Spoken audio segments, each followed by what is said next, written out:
Back Pokemon trainers, I promised it would be a short break from round 3 to round 4, and we are ready to go. It's myself and Ben back on the desk for round 4. How are you finding it your first time behind the desk, Ben? It's been really good. It's been really good. I'm really enjoying myself. Got to watch a few games, got to watch your last round, which looks like a really tense game. So that's been really good and really just exciting to be behind the desk. Yeah, there's certainly been a lot of great Pokemon action so far here in Cologne, and I am sure round 4 will not disappoint either. We've got Mark Duo versus Tobias, whose surname I cannot pronounce very well, but he is a very well-known player from Germany, and we've seen him many times before. I remember once even playing against him myself, and Clefairy ruled the roost in that game. Yeah, he's been well-known. He's played at many tournaments. I played him back in 2017 in the Sheffield Regional Championships, I think it was. How did that go? I won, so pretty okay. well. Yeah, that was good. So yeah, well-known player, really good at reading games and positioning. So going to be an exciting game, I think. Yeah, it certainly will be. I think we're just waiting for the judge to get ready so that we can get the game started. So as soon as we get an indication from them, we'll be able to jump in and give you all the Pokemon action. I've just seen the signal go from the judges, so we'll soon be jumping right into the screen. And we have got some great teams on the field. Now that they're all mic'd up, there's a Ditto out there, Ben. There's a Ditto out there. Yes. We've already seen one Ditto today, way back when in round 1.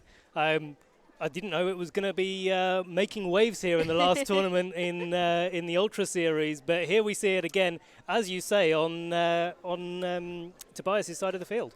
Yeah, on Mark's side of the field, though, there are a few rogue Pokemon in there as well. You've got the Rayquaza, you've got Chansey, which is the rogue Pokemon I was referring to, paired up with Crobat, Lunala, Incineroar, and Tapu Fini. Whereas on Tobias' side, you've got Kangaskhan, Ditto, Xerneas, Incineroar, Tapu Koko, and Lunala. So I love seeing both these Lunalas against each other. It's going to be interesting to see which one comes out on top. Yeah, absolutely. Always a risk for those speed ties. But, you know, on Mark's side of the field, he's got that Chansey, which is the normal type, and Tobias sporting the normal type of Mega Kangaskhan, probably.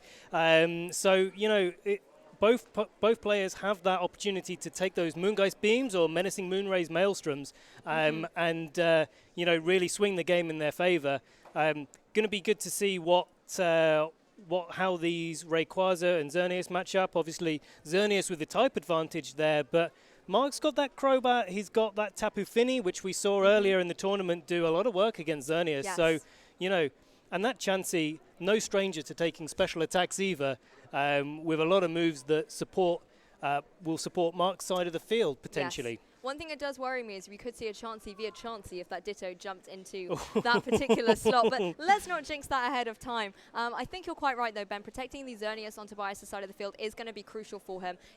Mark does have the utensils in there to be able to work around it with something like the Tapu Fini, and also with Crobat maybe going for a Taunt or a Tailwind. You're able to kind of shut it down and work around it this way. He just needs to be able to remove it from the field as quickly as possible if Tobias gets it in, particularly if it gets that Geomancy boost up. Otherwise, it could be curtains for Mark, but straight away it's going to be Lunala and Kangaskhan out there for Tobias, whereas Mark has gone for Incineroar and Crobat, so Lunala's got to watch out for Incineroar. Yeah, absolutely, but equally Crobat's got to watch out for Lunala. So, you know, we've got that dynamic sort of trio of moves that are super effective, and one does a lot of damage to another that does a lot of damage to another, and, you know, quite a dynamic turn one that we're going to see here. Crobat able to set up Tailwind quite quickly, going to put the speed advantage in Mark's favour if he wants to go down that route, and, you know, going to be not going to be able to be fake out because of its ability and a focus there. So, you know, really free setup there for Mark if he wants to go for it, but actually deciding to switch it out into that Chansey. So here it is, it's coming out. Yeah, nothing from that Crobat, just wants to switch in. I was going to say it could also go for a Taunt or something, stop Lunala going up for a Tailwind or a Trick Room, which we see often. But no, Chansey decides to join the field instead as Kangaskhan Mega Evolves, gets the little baby out the pouch and does go for a fake out. Wisely going into that Incineroar, as like you said, inner focus on the Crobat was not going to stop it, not going to let it flinch basically. As the Lunala goes for a Psyshock, targeting down into that Chansey, does about a quarter of damage. So Crobat really wisely jumping in on out of there. Yeah, absolutely. And, you know, Tobias making the most of the moves that he has available to him, knowing that Chansey's potentially in the back and that Moongeist Beam wouldn't do anything, deciding that actually Psyshock was the better move to click in on that turn and maximizing the amount of damage that he's able to get up. Mark not being able to do anything much this turn, but actually switching in the Chansey could give him some potentials to, you know, maybe launch out a heal pulse into Incineroar, make sure that survives to deal with that Lunala. But actually, we just see Tobias's Lunala leave the field there for Xerneas. Yep, so that Xerneas coming in, a Pokemon that Tobias will be wanting to get Geomancied up so it can start dealing out a big amount of damage, particularly against this Chansey. You just want to hit it with whatever you can to try and negate it. The double edge there coming out from the Kangaskhan into the Incineroar does a good amount of damage, but thanks to the Intimidate from that Incineroar, won't be dealing with the full potential that Tobias would have wanted, as Incineroar able to go for the U-turn, switch out, and leaves Mark able to bring back in another Pokemon, potentially bringing back in that Crobat. Now Lunala's off the field. This is where it could go for that taunt and shut down the Xerneas, if that is a move it's holding. Yeah, absolutely, and really good play there from Mark, just wanting to reposition himself, bring that Crobat in, potentially get some speed control out onto the field. Chansey going for a soft-boiled and restoring that HP, maybe predicting that the double edge wasn't actually going into that Incineroar, instead going into the Chansey and wanting to just recover off that HP and keep it on the field. But actually, Tobias really well predicted and just knew that he needed to get some damage on that Incineroar early game, make sure it wasn't going to be able to switch in so many times, come back in with that Intimidate and that fake-out pressure. So, both players making the most of their turns, and going into these next few turns, we may see Crobat just going for a Tailwind, but no, in fact, that's Poison EMZ. Wow. Wow. We've been talking about this Crobat a lot this game. There's so much you can say about Crobat, and I think it just kind of went, no. Commentators, calm down. I'm going to go for Acid Downpour into a Xerneas, particularly... Oh, just such an amazing way to deal with the Xerneas. Picks up almost a KO, takes it down to just the last little bit of health. Any other move coming out from any of Mark's Pokemon now will be able to pick up the KO against that Xerneas. Double edge coming out from that Kangaskhan. Really not the most dramatic thing in this turn, as Crobat does take itself down to 46 hit points remaining. Xerneas not going for a Geomancy, follows up with a Moonblast here into that Crobat, the double target, just to remove it from the field. And also good going for that Moonblast in case you did get taunted. Doubling into that, you'd be able to remove it from the field, as Chansey goes for a Toxic. So poison type moves galore coming out here from Mark's side of the field, but I love that Z move. Yeah, brilliant. Crobat known for all of the support options that we've been talking about. It can also support Haze, and usually we see its damage dealing move being Super Fang, which does 50%, the same as Nature's Madness to an opposing Pokemon. This one decides that actually, do you know what? No, I'm not gonna entertain any of that. I just want to do damage, and that's exactly what it's done in this turn.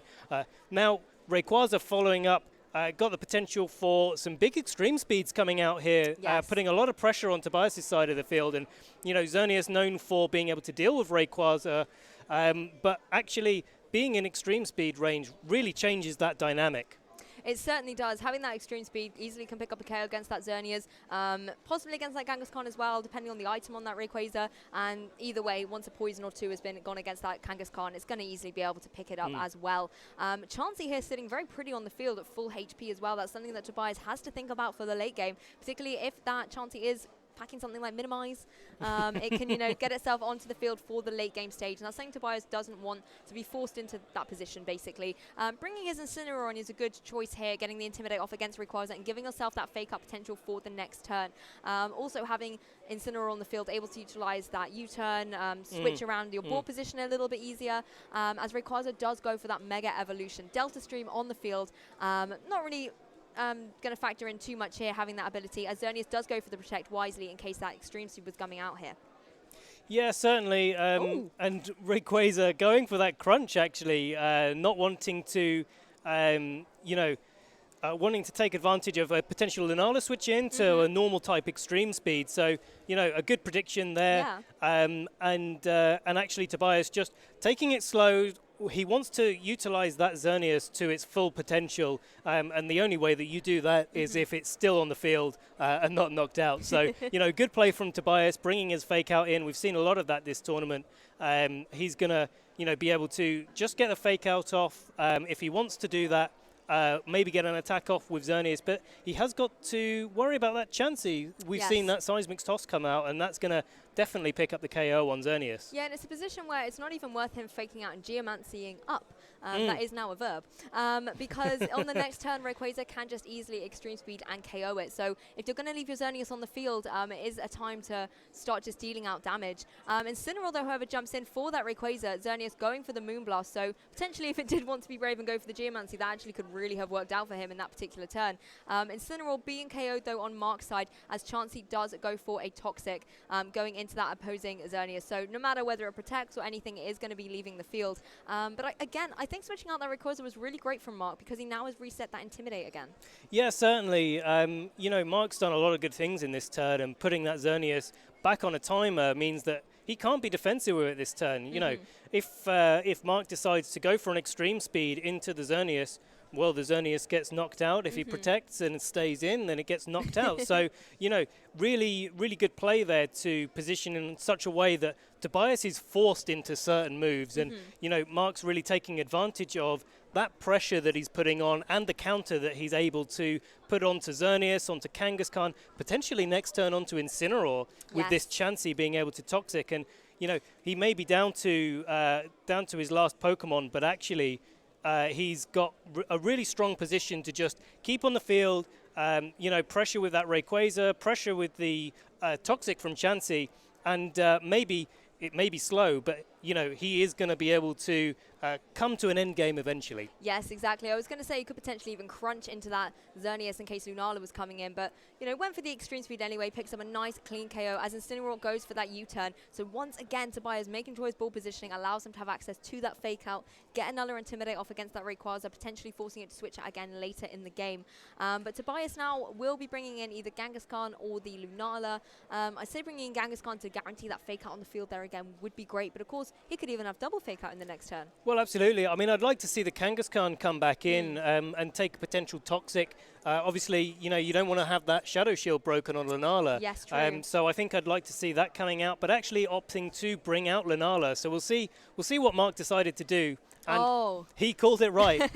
Tobias called it right, and takes that seismic Seismic toss like a champ. Yeah, exactly. I mean, you're right there, Ben. It was a risky call because, like you said, you could bring the Kangaskhan in, get Toxic, or bring Lunala in, and get Toxic, and that would have broken the Shadow Shield. And that is such an important ability on Lunala. It allows it that little bit of extra longevity. It allows it to potentially take a Dark-type move, depending on how the Pokemon have been trained. And Incineroar here jumping back onto the field as well. So Tobias still ensuring that he's got that fake out. Interestingly enough, he seems to want to be preserving that Kangaskhan for later in the game. Yeah, certainly. And you know, the trade-off there was that Kangaskhan, if it had been brought into the field, it was already on low health, it was already Toxic, so, you know, if it took a Seismic Toss, maybe not going to be able to survive to the end of the turn. As we see Tobias just keeping on the pressure with his fake out onto Chansey, Mark going for a big extreme speed, doing quite a lot of damage, and now we see the... Well, I'll let you take this one away, Lou. The menacing Moonraze Maelstrom Z-move coming out here from Lunala. Always a mouthful to say that one, but it is devastating nonetheless. The Z-move exclusive to Lunala, going to be dealing a huge amount of damage, and this is surely obviously going into that Rayquaza. You know, Chansey, I say it deals a lot of damage, not to Chansey. Yeah, absolutely nothing to Chansey. And as you say, into the Mega Rayquaza. So, you know, this may pick up the KO. But... You know, with Tobias preserving that Kangaskhan, is one of the only ways that he's going to really be able to, you know, deal with that Chansey, because we know how bulky Chansey is on the special side, but the physical side, not so much. And he's really going to have to make sure between that Incineroar and the Kangaskhan and even the Psyshock coming out that hits the physical side of Chansey's defenses, is it going to be enough? Is he going to be able to finish off the game before the Toxic comes into effect and takes the game? Of course, the Kangaskhan as well could be packing something like a fighting type move, something like low kick, which could be a little hidden tech there for Tobias to be able to come around that Chansey. But like you said, Ben, Chansey, it's still got a lot of health there. It doesn't worry about taking anything on the special side, particularly not from Lunala anyway. And it does just have to hang around, go for these Toxics. There's no Tapu Fini out in the field, bringing that misty terrain, so Toxic is going to be able to connect with all the Pokemon. First of all, it takes a Psyshock from the Lunala and a U-turn there. Does deal actually quite a big chunk of damage, so It will have to potentially go for something like the soft boiled, get its health back up, but then it stops dealing out those toxic moves.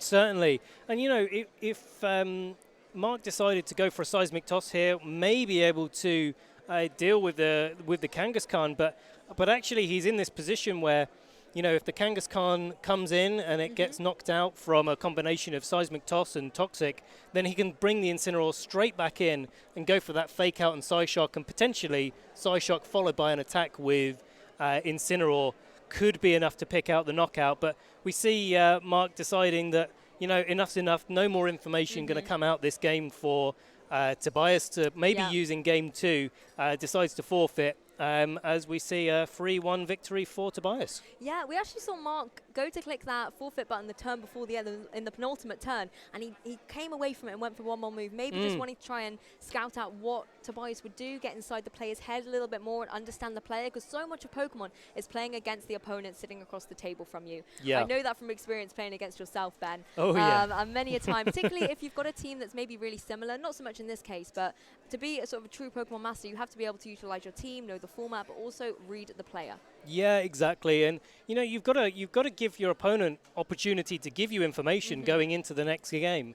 And Mark's got that one more opportunity, one more turn to do that, but actually he's decided that there's nothing else going to come out here, and going into game 2 and making sure that round time is still nice and healthy, especially using something like a Chansey. That's going to be quite important. Yeah, exactly. It's a slightly different Chansey combination from what we've seen before in terms of, pairs on the field. But unfortunately for Mark, I feel like although Chansey was there right at the end, because Chansey was on the field, it didn't allow him to kind of deal out the massive offensive pressure that he was showing at the beginning, having something like the Acid Downpour on there, and having, big moves coming out from Rayquaza or Lunala. Unfortunately, because the other slot was occupied by this Chansey, it just wasn't able to keep dealing out a huge amount of damage, and maybe that offensive pressure would have put him on the edge a little bit more against Tobias. Well, potentially. I mean, these games do come down to the wire a lot of the time, and we saw actually Mark doing quite a lot of damage, and actually if the game had gone on just that little bit longer, then maybe we would have seen a little bit more damage come out, and it would have been much more tight as a game. Yeah. We saw that Crobat, it did a great amount of work with the Acid Downpour, but you've got to think if you're Mark, well, the Chansey with Toxic can potentially stall out the Xerneas. That might be one of the reasons that he's brought it to this tournament. So maybe while the Acid Downpour is great, does he use some of his other tools, maybe bring that Lunala in to do some of this sort of massive damage that we were talking about, and actually say, well, I've got Chansey in the backup as a switch in, as a pivot, as doing some work during the game, but actually early game, let's start taking some damage. Yeah, and as well with that Acid Downpour, the Poisonium Z, Tobias knows about that now. That's not a little trick that Mark's got up his sleeve, and it very nearly picked up the KO against Xerneas. Makes me wonder that if the Xerneas had been trained a slightly different way, if it would have picked up the one-hit KO. But game 2 here, round 4, we're jumping right into it. That Chansey's right back on the field, basically hasn't left. Just swap sides, paired up with Crobat, as Tobias has got Lunala and Kangaskhan. So what are your thoughts here, Ben? Well, we're in a similar sort of position. First game we had Incineroar out on the field instead of Chansey from Mark, and that Intimidate obviously playing a major role for Kangaskhan and suppressing that damage from its physical attacks. This Crobat is going to be equally pressured, so we might see that switches out, and he may be bringing Incineroar in the back and having that kind of turn 1. He's going to play a little bit more defensively as Tobias goes for something like a fake out potentially. I love this switch in here, bringing in the Incineroar, getting the Intimidate off against that opposing Kangaskhan and applying pressure to that Lunala now going forward. But Lunala, of course, now really is in a bit of trouble. It can't really target down the Chansey, and going into that Incineroar, if it was something like the Psyshock, Incineroar being Dark-type isn't going to worry about that at all. So all eyes are kind of on Kangaskhan here. It has Mega Evolved, gone for the Fake Out, targeting down into that Chansey slot, doing a little bit of chip damage, as Lunala does indeed go for the Psyshock, but targets down the Chansey.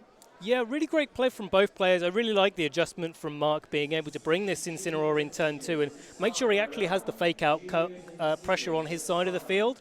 But Tobias reading that really well. He's not threatened by the Acid Downpour at this stage of the game, and he wants to, bring that Chansey down and make sure that it's just chipped. It has to go for soft boiled or something like that somewhere in the game in the next few turns, and that might give him a window later in the game to be able to, for Tobias to take advantage of that lack of pressure coming out from Mark's side of the field while he brings his Chansey back up to a high HP. So, Fake Out could come out here. He could just go for a U-turn, try and break that Lunala Shadow Shield on Tobias' side of the field and really adjust his position. Kangaskhan obviously being neutered by the Intimidate is quite big for the coming turns, but actually just a Fake Out from the Incineroar into Tobias' Kangaskhan. Yeah, maybe thinking the Lunala would want to get in and out of there from that opposing Incineroar, but no, instead going for another Side Shock into Chansey. It is still hanging around, but able to get the Toxic off, so in turn poisoning the Lunala, but also breaking that Shadow Shield. And I feel like with this Chansey, yes, it will need to soft boil later on the game to have that longevity, but if it is able to set off some really crucial poisons, then it may be KO'd, leaving Mark free to bring in a more offensive Pokemon. Yeah, exactly. And you may take a trade at this point in the game. Chansey's taken a lot of damage. It's gonna have to be in a really great position to be able to get that soft boiled off. And actually, it might be that Mark's decided to trade that Chansey for breaking that Shadow Shield on the Lunala, maybe indicating he has his own Lunala in the back and wants to, not have to use his Z move to be able to OHKO Tobias' Lunala. Yes. So it's a really interesting trade that they've got going on here. But Tobias bringing back his Lunala into that Incineroar and getting a little Intimidate off onto the field. Yeah, 2 Incineroars on the field, something we see so much in this particular format. But like you said, Ben, I think that Lunala now has had its Shadow Shield beaten. It needs to hide out in the back. We've seen that it's got the Z move, so we need to make sure that it's always being preserved to fire that out at a later time. Although Mark doesn't need to use his Z move to get rid of Tobias' Lunala anymore, Tobias will still need his to remove Marks from the field, if that is a situation that does get set up for him. Knockoff coming out from the Incineroar, though, revealing the Assault Vest on Tobias' Incineroar. That's some good information from Mark. And also, Knockoff, a move we haven't seen so much on Incineroar lately. It seems to opt for some different type of Dark-type moves. Yeah, certainly. It's lost popularity a lot in Ultra Series with Pokemon like Groudon and Kyogre sporting those red and blue orbs, not able to be knocked off, and Z crystals and such. Things that can't be removed. So Knockoff not so common in these kind of formats at the moment. Good play there from Mark, just making sure he's pressured and got that information, as you said, on Tobias' Incineroar. If this does go to a game 3, it's really good information for him to use later on in the tournament. But actually we see Kangaskhan come out here from Tobias' side of the field and bring in that Xerneas. Yeah, a great Pokemon to be on the field at the moment. It does have to worry about taking potentially some big damage from that Rayquaza on the switch-in, but if it's able to get it in safely, facing down against Incineroar and Rayquaza, there's going to be some big Fairy-type damage being dealt out. However, Mark, maybe predicting the Xerneas was going to join the field, switches his Pokemon as well and brings that Crobat back into the field. As Xerneas hasn't Geomancied up, doesn't have the speed boost, it does have to worry about that Acid Downpour that has not yet been used in this Game 2 of Round 4. Rayquaza, however, Mega Evolving up, going to bring the Delta Stream to the field, doesn't really have to worry, there's no other weather to contend with, as Incineroar does go for the Fake Up. So lots of switches and sort of form changes in this game, with the only damage being that Fake Out. But what do you think about this new ball position? Well, this is going to be really hard for Tobias to navigate. He's got his Lunala in the back with his Shadow Shield broken, so Mark could make a read here and pressure it with the crunch that we saw in Game 1 coming out from the Rayquaza. Potential item information from Mark having that crunch could be a choice band. Yes, we've true. seen that before, and we saw that the Rayquaza didn't protect on that Fake Out, so it's definitely not going to have a Focus Sash in play. Could have one of the items that stops it being able to protect. Well, Lunala jumping back into the field there, sporting its little bit of poison as the Xerneas does go for the Protect here, playing it safe from the potential Z move, but Sludge Bomb actually coming out into the opposing Lunala there, only does a little bit of chip. But interesting choice having the Sludge Bomb on there. Yeah, I mean, Crobat's got some fairly equal attacking stats. So, using that Sludge Bomb is the way to get that base power of the Acid Downpour as high as it's possibly able to be. So good choice there from the Crobat.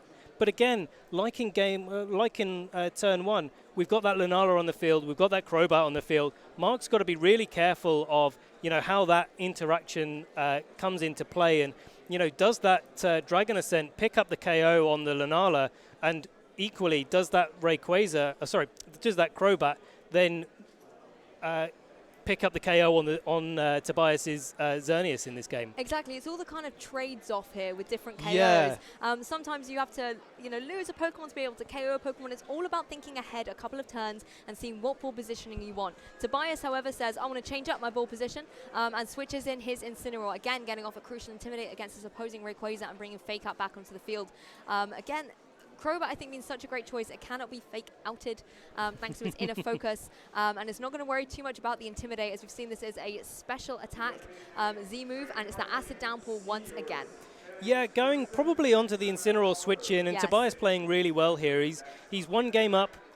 Sometimes players in that situation take unnecessary risks. They think, I've got another game, I can, make a read to win on the spot here. But Tobias actually just saying, you know what, no.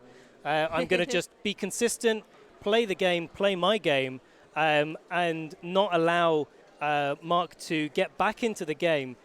Bringing that Intimidate, a critical hit comes out from the Rayquaza, picking up the KO on that Lunala regardless. Big damage coming out there. Yeah, huge damage. We do see all of Mark's Pokemon, so we know there's not a Lunala on his team in this particular game. But still, removing one of the restrictions from Tobias' side is really, really crucial for him. He has, however, blown his Z move now, so he doesn't have that big extra damage to pick up a KO against this Xerneas, and that's something his Rayquaza is going to be fearful of, particularly when you're doing all these Dragon Ascents, you're going to be getting all those drops as well. So regardless of if you even potentially had something like an Assault Vest, it's really not going to help you out here. But I think we said that Rayquaza is probably more on the offensive side with the item. Yeah, certainly, and we do see it come straight out there. It's probably locked into that Dragon Ascent and not a place it wants to be in. For the rest of this turn with Xerneas on the field, and fake out pressure coming out from the Incineroar that Tobias has just brought into the field as Crobat goes for a Tailwind. Yeah, interestingly, goes for a Tailwind. No Taunt potentially here coming out into that that Xerneas. We didn't see any Geomancies though, so maybe Tobias was covering for that, going for the Moonblast. Of course, that was the Rayquaza slot, and that would easily have picked up a KO there, thanks to the drops previously from Dragon Ascent. U-turn coming off from the Incineroar on Tobias' side into Mark's side there, able to reposition up his team. It will be the Kangaskhan that he has to bring back in, so once again, having another fake out on the field. Yeah, certainly, and Tobias making the most of these kind of turns. What's better than fake out one turn, it's fake out next turn. Exactly. So, really good play there for Tobias, making sure he kept his advantage and his fake out pressure on the field and correctly bringing in that Kangaskhan after the Incineroar came in, stopping that Intimidate working and making sure he had the faster fake out. So Xerneas can maybe go for a Geomancy, maybe just go for an attack on this Incineroar after some fake out damage, pick up the KO. If that turns into a Rayquaza, that's okay as well. For Tobias. Also, that Incineroar on Mark's side does have knockoff, and that's something that if you're the Xerneas, you have to kind of worry about a little bit, particularly in Tailwind. It could potentially be knocking off that Power Herb that it needs to get that turn 1 Geomancy. Instead, it's just going straight for a Dazzling Gleam here, having taken the Sludge Bomb from the opposing Crobat. Both Pokemon on Mark's side, though, able to survive into the next turn.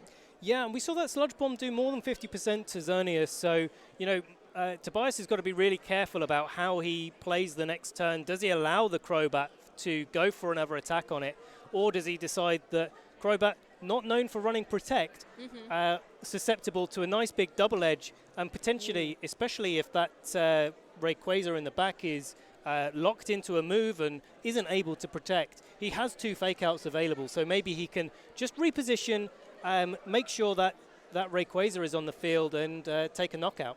Yeah, who has a Crobat targeted with the Sludge Bomb? It is into the Kangaskhan, predicting that Xerneas was going to protect. He has double targeted into that Kangaskhan. You can see Tobias a little bit upset by that, meaning his Kangaskhan's left the field. He's going to be forced into the Xerneas and the Incineroar. It'll be his last fake out of this game too. And like you said, Mark really had to play around that, make sure that the Crobat didn't take huge damage from that Kangaskhan.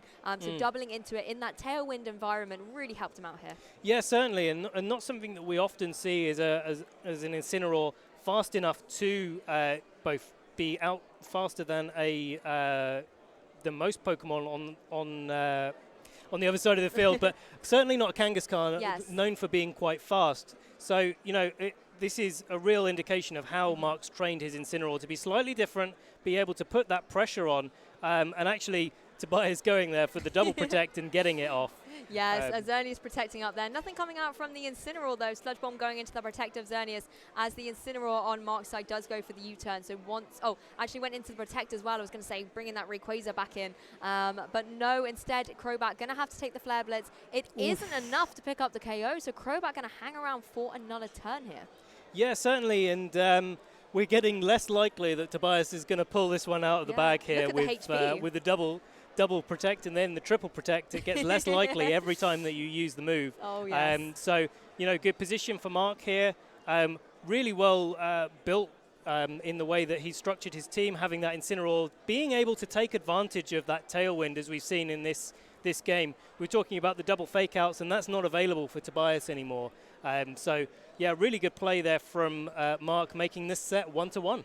Yeah, I absolutely love that play there by Mark, particularly preserving that Rayquaza in the back, because we saw the health that was there on Tobias's two Pokemon. They were getting lower and lower. And even if Tobias was able to pick up a KO against the Crobat or the Incineroar, if Rayquaza comes in, goes for those extreme speeds, due to the low health, is going to be able to pick up KOs throughout. So he really had kind of a backup plan, let's say. A little bit of a plan B, and was able to take it out to a game 3. Yeah, certainly. So good information for Tobias to come into this round. He's got to be a bit more worried about that tailwind because, if you know that the Incineroar is faster than your Kangaskhan, well, it's going to be faster than your Lunala. So it's gonna be something that Tobias has to really be aware of going into this game. What I'd quite like to see, actually, even though the Pokemon that Tobias has been bringing are quite good, for the matchup, I'd quite like to see the interaction with that Ditto, see if he could get maybe 2 Lunalas on the field and do a lot of damage. We saw that pressuring the Crobat, potentially being able to set up its own tailwind to, gain the speed advantage. Exactly, or at least match the speed advantage so that he's not playing at a detriment for the rest of the game. Yes, exactly. You've got to think about your speed control, not only of your own side of the field, but also your opponent, and making sure that you're not being sort of knuckled down into this force of having to play defensively to stall out turns. But I think you're right there, Ben. I would personally love to see the Ditto in this game. I always think in a game 3 as well, you can always be a little bit bolder with your plays. At the end of the day, it is like a winning into the next round, as it were. There's no other games. You have to win game 3 to be able to take the set. And bringing in Ditto, the element of surprise, maybe copying Lunala, maybe even copying Chansey and firing off some Toxics of your own, could be a way that he's able to win this game 3.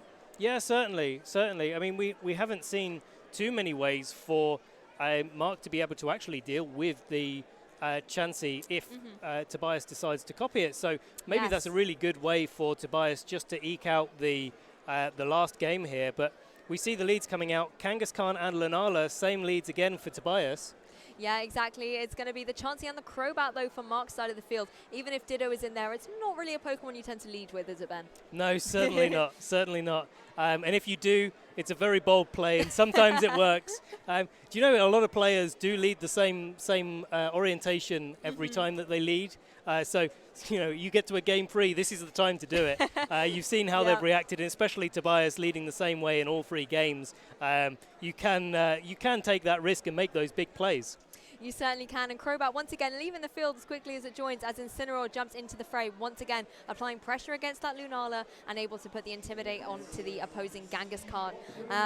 Kangaskhan here going to be getting itself into its Mega Evolve form, probably going for another Fake Out, I would say, into maybe something like the Chansey, stopping a Toxic, or even into the now Incineroar slot.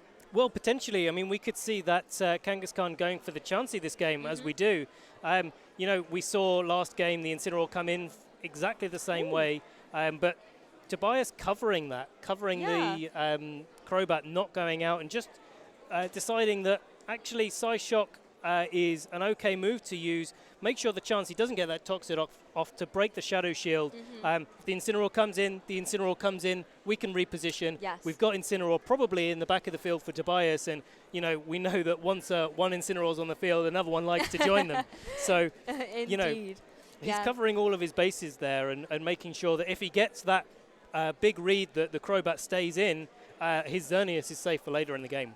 Yeah, I think you're right. It was the one adjustment from the game 2 to game 3 that happened in that first turn, actually, is the targeting of that side shock. And I think you're right, the readjustment was really great there for Tobias.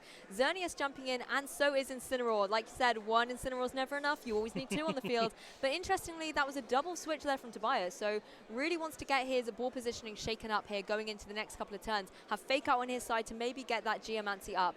Mark, however, also wants to switch up the ball positioning, going for the U-turn, doing a little bit of chip against that Xerneas and returning back to his trainer. This could be the opportunity to bring that Crobat back in. Yeah, certainly, and that would be a good time to bring it in. Tobias identifying that his board position wasn't what he wanted. Wanted to make sure that toxic avoid there from the Incineroar. Wanted to make sure that his board position wasn't detrimental to the rest of his game, and double switch to bring that in. But Mark making full advantage of that and U-turning a move that people use to position and take advantage of a switch happening. Brought in that Crobat, which can't be fake-outed from Tobias's Incineroar. So, a real switch up here, but actually Mark's managed to get the good end of it and keep his board position on the front foot. Yeah, and it depends how these players are going to play now. Is Tobias going to play defensively, switch out his Xerneas, protect it, and therefore if you're Mark, you want to preserve that Z move, or do you go on the offensive thinking that Tobias is going to call your bluff and maybe try and catch that Xerneas? But regardless of what Mark's done, Xerneas is safe in this particular turn, returns to his trainer as Kangaskhan comes back out. Crobat, however, going for the Sludge Bomb, so again, just preserving that Z move in case it needs it, and wisely done. Oh, gets the poison on that Kangaskhan, which kind of makes up for the chance he missing the Toxic on the Incineroar previously. As Tobias once again goes for a strong ball positioning, goes for the Incineroar's U-turn, maybe able to bring the Lunala back in here to maybe go for another Psyshock and kind of get that turn 0 setup back that he had at the beginning of game 3. Yeah, certainly. We are, as you say, right back to turn 1, just with a little bit of damage on the field and Toxic coming out there onto Tobias's Lunala from Mark there. So, really good that actually he got the poison off there, because if Mark had decided to try to poison that Kangaskhan, or Toxic that Kangaskhan, should I say, actually it's already been poisoned and it's not quite as good and doesn't get it on that Lunala on the switch-in. So good adjustment, again, from both players, but this time we're in a slightly different position where Kangaskhan has taken some damage. Lunala's had that Shadow Shield broken, and this Incineroar switch in potentially from the Crobat again, which we could see. If this keeps rolling around and rolling around, eventually Tobias isn't going to have enough health back to, play this game. Exactly, he's not going to have enough to survive out the whole turn, and Chansey will probably sit on the field and sort of wait it out, as we know it loves to do. But once again, ball positioning changes happening here. The Incineroar has jumped in full Mark, able to intimidate that Kangaskhan and help out its partner Chansey from taking slightly less damage. The double edge coming up, going into that Chansey slot thanks to the Intimidate, able to survive it with 119 HP remaining, and of course it doesn't really worry too much against that Lunala unless it goes for Psyshock, but that was going into the Incineroar slot. And talking about Chansey's HP, let's restore some of it. Yeah, absolutely. Chansey really likes having HP, and it's worth noting here that Chansey does have so much HP that double edge coming out from Kangaskhan doing so much more damage than to itself than it normally would against most other Pokemon in the format. Yes. So really good that Mark's deciding to leave that Chansey on the field, making sure that even though he doesn't have that Toxic, which gains damage every single time, he's got that poison on the field. He's just making sure that Kangaskhan is doing as much damage as it can to itself. Of course, you do always have to worry about these recoil moves, particularly against a bulky Pokemon like Xerneas, and that's the same kind of case for Incineroar with Flare Blitz, for example.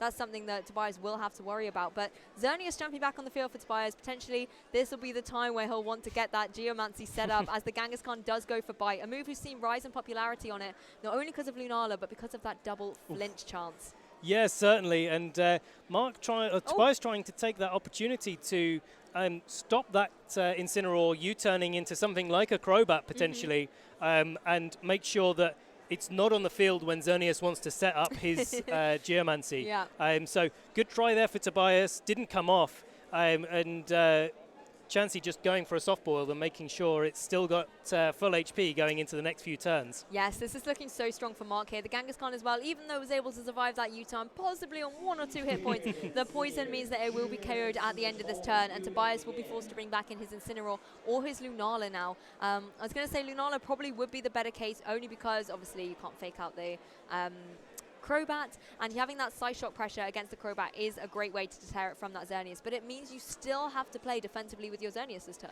Well, maybe. I mean, we talked about big plays earlier in the Very game, true. and this is the time to make a big play if you're going to do it. You know, Tobias probably only going to have one chance to set up that Geomancy, and if Mark decides to maybe set up a Tailwind, if he's maybe got Haze, which we haven't seen in this game so far, you know, Mark could make sure he was staying on the offensive. We've already seen that Incineroar being so fast. And actually just a helping hand coming out. Yeah, finally we've had the 4th move of Chansey revealed, and it is going to be that helping hand. Crobat here going for the acid downpour. We saw that it didn't quite pick up the KO against Xerneas before, but with a little help from your friend, this is going to be amazing, Ben. Yeah, certainly. And, you know, Mark actually identifying there that, hey, this is the time that a big play is going to happen. We saw it nearly take the knockout on the Xerneas before the helping hand, and with the helping hand, definitely not close there. Bringing the Xerneas down. Tobias has made that read. He's not got it right on this occasion, but really strong from Mark, making sure that, you know, even if it goes into protect, he's still doing a lot of damage with that helping hand boost. Yeah, and, you know, he does have to lose the Crobat there in return, but I love how you're still so calm and collected here, Ben, because I just thought that was amazing. Just when we were talking about bold plays, and, you know, the Xerneas did look like it was under a lot of pressure there. He could have protected. He could have switched it out potentially into the Incineroar like we saw before that took the acid downpour, but no, he decided to stay in, decided to be brave, but Mark said, I'm going to punish you for that. Absolutely. Not only by hitting you with the Z move, but with a helping hand as well. So such a strong play there from Mark. And now, once again, you've got the 2 Incineroars on the field. Lunala on Tobias' side, poisoned, Shadow Shield broken, and facing down against the Incineroar. Yeah, I mean, such a strong position for Mark. He's still got that Rayquaza potentially in the back here. Hasn't revealed it yet and hasn't needed to, as Tobias just goes for the forfeit, doesn't want to reveal anything more, just says, you know, Mark's played so well, and that's it, really. Here we go. Yeah, so nothing more we can do. Duo taking round 4 here at the Cologne Regional Championships.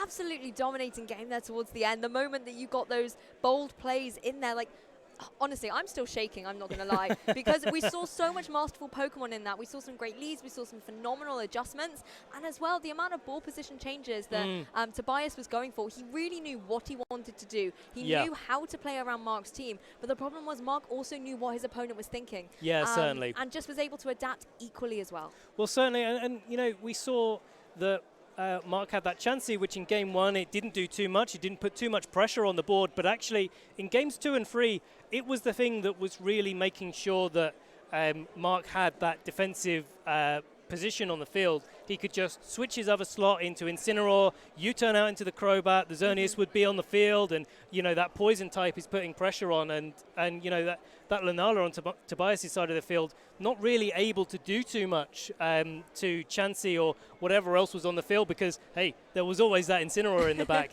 There was always something else going on and some sort of pressure that Mark was putting on. So really well played there.